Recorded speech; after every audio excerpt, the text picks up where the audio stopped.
Teman-teman sekalian, Allah yang Maha Suci, Maha Pemurah, Maha Kaya, Maha Tinggi, menginginkan kita selalu selamat dan selalu dekat dengannya. Segala bentuk ibadah, dan ibadah itu definisinya adalah semua niat, semua perkataan, semua perbuatan yang dicintai dan diperintahkan oleh Allah Sang Pencipta. Dia menginginkan dengan ibadah-ibadah ini agar setiap hambanya menjadikan sebagai fasilitas mendekatkan diri kepadanya. Dan ini terbuka untuk siapa saja, laki-laki, perempuan, asal dia beriman kepada Allah, dia melakukannya, maka dia akan dapat. Banyak manusia teman-teman tidak menyadari, seseorang di antara kita kadang-kadang dia ingin mendekatkan diri dengan seorang pejabat, seorang tokoh masyarakat, seorang apa saja, ya, jabatannya di kalangan manusia, maka kita lihat dia berusaha mencari jalan, melobi sana sini, mencari siapa yang dikenal, apa saja jalan, supaya bisa berkenalan sama orang tersebut. Kadang-kadang hanya karena masalah maslahat satu urusan dunia, hanya karena masalah jabatan, hanya karena masalah harta, hanya karena masalah partner bisnis, dan itu repot sekali, susah, bisa dapat bisa enggak. Teman-teman sekalian, ibadah yang telah disiapkan oleh Sang Pencipta Allah adalah cara yang paling mudah, tidak ada sulit. Bahkan ibadah kadang-kadang tidak membutuhkan biaya, hanya butuh sedikit saja upaya kita. Zikrullah misalnya, hanya dengan lisan. Tapi apa kata Nabi SAW? Mau nggak saya tunjukkan kepada kalian amalan yang mengalahkan kalian berinfak dengan emas dan perak? Lebih besar pahalanya, bahkan mengalahkan pahala daripada kalian menebas leher musuh kalian dan musuh kalian menebas leher kalian.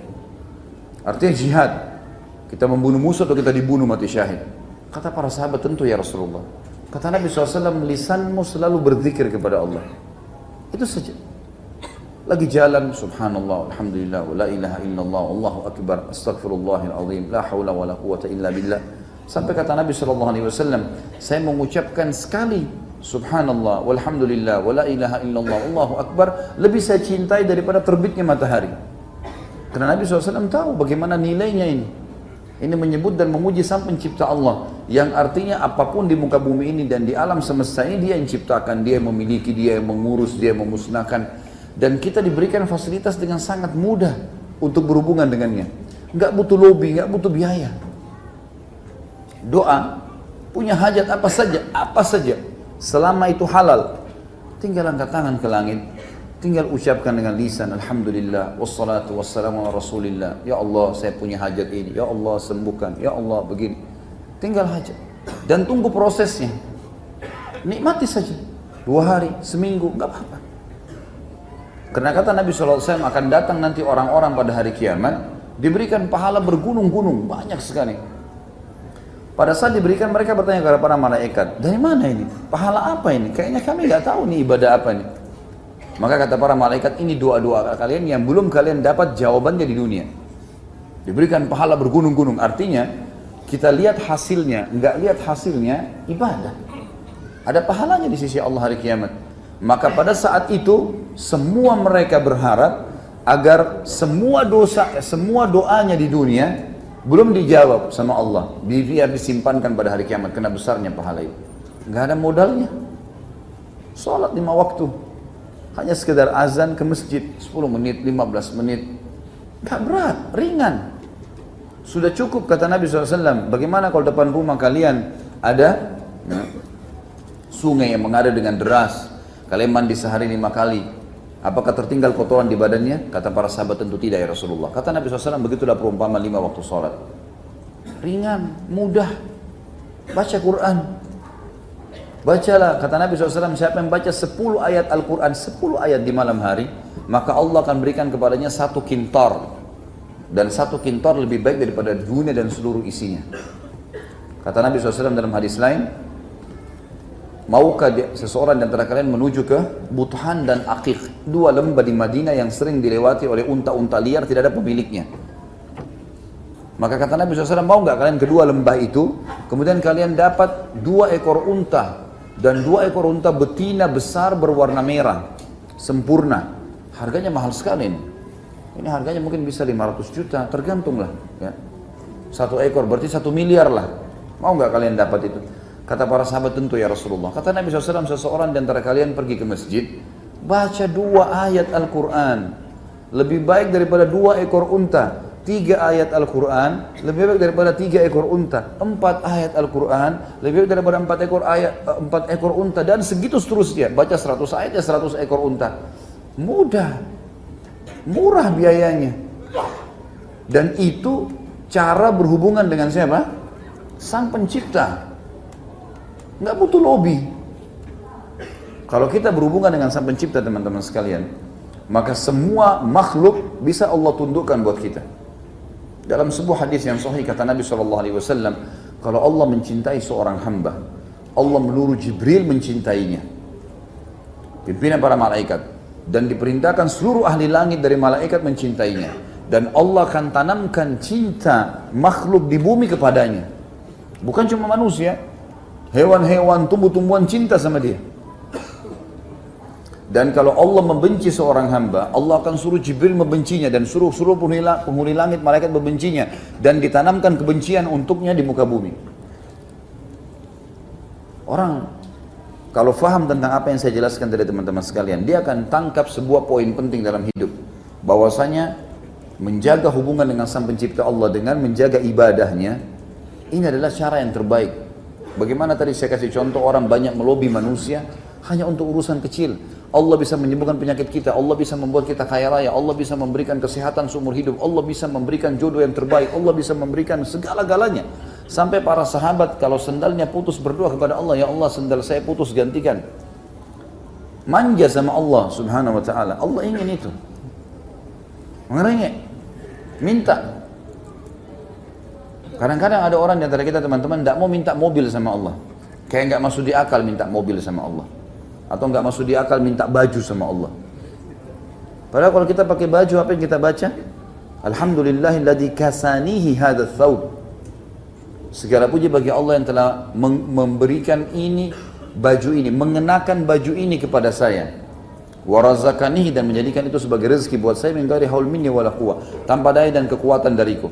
Jadi kita pakai baju pun itu dengan upaya itu dari hasil, ya, karunia dari Allah. Enggak ada hubungannya sama kita sama sekali. Teman-teman sekalian, menjaga hubungan dengan Sang Pencipta adalah satu hal yang penting sekali. Dan ini ibadah sudah dibuatkan sama kita dengan beragam macam, kata ulama, bukan satu macam agar manusia tidak jenuh. Ada doa, ada zikir, ada jihad, ada baca Quran, ada bakti dengan orang tua, ada jenguk orang sakit, ada majelis ilmu, ada semuanya, macam-macam. Dan semuanya bersaing pahalanya. Bersaing bagaimana kita bisa mendapatkan karunia dari Allah SWT. Dan hadis mulia, hadis qudsi yang sudah kita tahu, kata Nabi SAW, Allah berfirman, kalau seorang hamba mendekatkan diri kepadaku sejengkal, aku sesiku. Kalau dia sesiku, aku selengan atau sedepa. Kemudian kalau dia berjalan kepadaku, aku berlari menuju kepadanya. Allah Subhanahu Wa Taala malah membuka peluang bagi siapapun yang mau dekatkan diri kepadanya. Hanya tinggal mau atau tidak saja. Dan murah, mudah, semuanya. Makanya dalam hadis juga kata Nabi SAW, ad-dinu yusr, agama ini mudah. Mudah sebenarnya, asal orang mau lakukan. Gitu kan?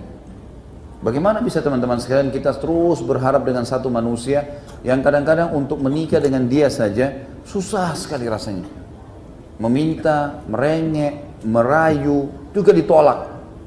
Orang seperti ini karena tidak paham, coba nggak usah merayu, nggak usah apa-apa, sujud kepada Allah, minta Allah lunakkan dia. Dia akan datang kepada kita.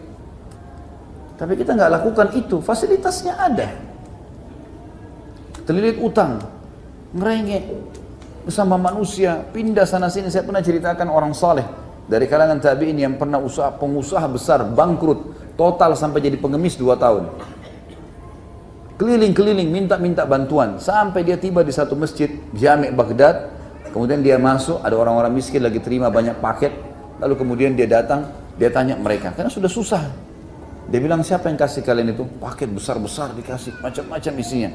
Tuh orang di depan sana yang lagi sholat, lagi duduk tuh. Minta sama dia, dia akan kasih apa saja. Orang soleh datang ke sana. Dia bilang, begitu saya mendekat, Allah memberikan pelajaran kepada saya setelah 2 tahun, pengalaman. Saya mendekat, ternyata orang kaya itu lagi mengangkat tangannya ke langit sambil merengek, ya Allah berkahi, ya Allah berikan, ya Allah tambahkan. Lalu dia bilang, ngapain saya minta sama orang ini? Orang ini sendiri merengek sama yang di atas. Padahal saya juga bisa seperti dia, tinggal angkat tangan ke langit. Semenjak itu teman-teman, sebulan non-stop berdoa kembali semua kekayaannya. Cuma manusia kadang-kadang buru-buru. Dia kalau lobby manusia, dia bisa sabar. Ngajukan penaikan jabatan, dia sabar. Ajukan masuk ke kantor dirutnya, dia nggak mungkin ketuk-ketuk, dibiarin. Paling cuma nanya asistennya, sekretarisnya, nggak berani nanya ke sana. Tapi kalau sama Allah protes. Padahal Allah yang membuat darahnya mengalir di urat sarafnya, yang membuat dagingnya dan ototnya melengket di tulangnya, yang memberikan sumsum dalam tulangnya, yang membuat dia bisa bernafas, yang bisa dia melihat. Bagaimana manusia melupakan hal yang besar lalu datang kepada hal yang kecil? Tunduk kepada Sang Pencipta teman-teman sekalian akan membuat seluruh makhluk ditundukkan oleh Allah untuk kita. Ini kata rahasia sederhana tapi banyak orang tidak fahamin dan tidak diamalkan. Coba rombak semuanya. Sebelum ke dokter berdoa sama Allah supaya dokter itu jadi penyebab sembuh. Sebelum masuk ke restoran minta sama Allah supaya dapat makanan yang terbaik, supaya kita dapat makanan. Sebelum menikah minta agar pasangan ini menjadi terbaik buat kita, agar Allah berkahi. Sebelum punya anak, ya Allah karuniahi kepada saya seperti para nabi-nabi, anak-anak yang soleh. Dan seterusnya, semuanya. Sebelum kuliah sudah menyampaikan kepada Allah, ya Allah jadikan yang saya pilih jurusan ini bermanfaat buat saya di agama saya. Mudahin semuanya. Saya berulang kali praktekin ini, teman-teman sekalian. Saya mau buat sesuatu, sebelum saya lakukan saya minta, ya Allah mudahkan ini semudah-mudahnya. Contoh, berulang kali saya mau pergi umrah. Ya Allah mudahkan semudah-mudahnya dan berkahi sampai saya pulang. Tidak pernah satu kali pun teman-teman saya temukan kesulitan. Tidak pernah. Dari pengurusan visanya, dari tiketnya. Saya mau pindah, tiba-tiba terfikir, kayaknya saya mau upgrade ke bisnis deh. Ada jemaah datang, biar saya upgradein tiketnya.